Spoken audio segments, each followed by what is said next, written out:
از اول قصه بگم، از اونجایی که به دنیا میاد.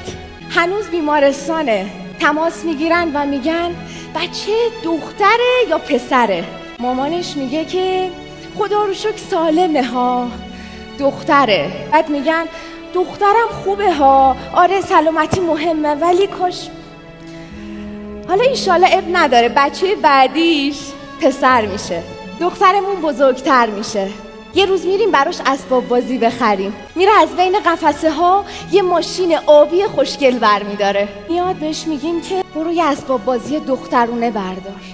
بزرگتر میشه میگه مامان علی رو باشگاه ثبت نام کردن، میشه منم برم یه ورزش ثبت نام کنم؟ میگیم نه مامان جان، تو یا طراحی یا گلدوزی یا خیاطی، یکی از اینا رو خودت انتخاب کن. بزرگتر میشه میگه مامان من میخوام پرواز کنم، فضا رو دوست دارم، میخوام خلبان بشم.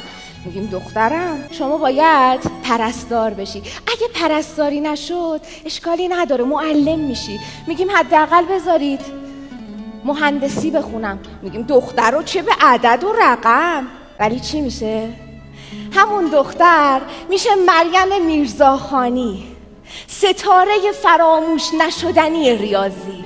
همون دختر میشه انوشه انصاری، دختری که با هزینه خودش به فضا سفر کرد. همون دختر میشه فروغ فرخزاد و از عشق و زن میگه.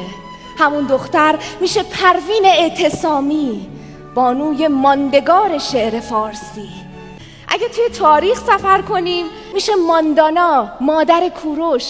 میشه پوراندخت، اولین پادشاه زن در ایران که به 10 کشور آسیایی پادشاهی کرد. خب اون موقع نگاه آدم ها به زن خوب نبوده، اما پوراندخت تصمیم میگیره که به کشورش سر و سامان بده و همه اون رو به عنوان عادل، عاقل و نیکوکار میشناسن.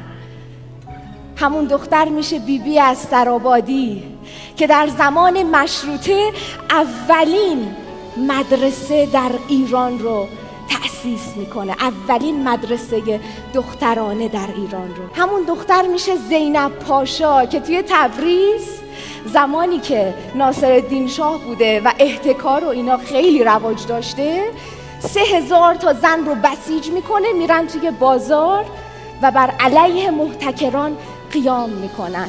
اینا رو گفتم که به اینجا برسم. دنیا به زنان قوی نیاز داره، دنیا به شما نیاز داره. متشکرم.